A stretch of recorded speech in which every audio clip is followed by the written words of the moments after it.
It's crazy how fast things can shift in the NFL, right? One day a player looks like the next breakout star, and the next, they're off the roster.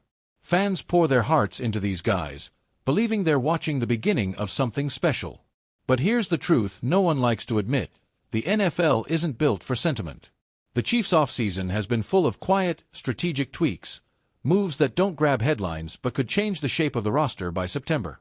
This latest adjustment came as a surprise for many, but maybe it's the kind of subtle shift that leads to a future game-changer.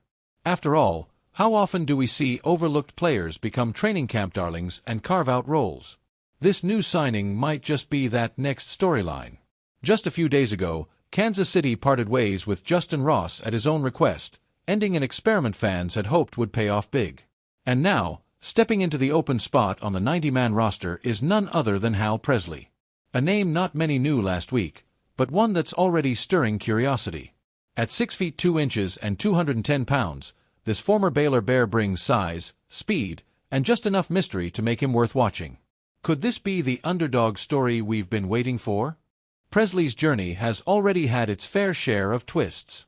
Undrafted in the spring, he briefly landed with the Buffalo Bills before they opted for other prospects.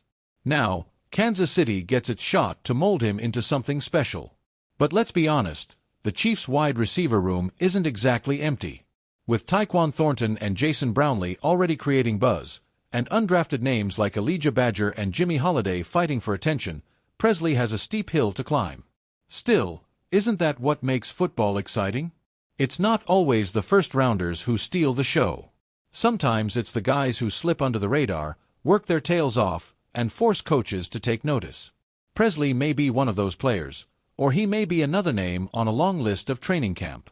Either way, Chiefs Kingdom will be watching closely as the preseason heats up.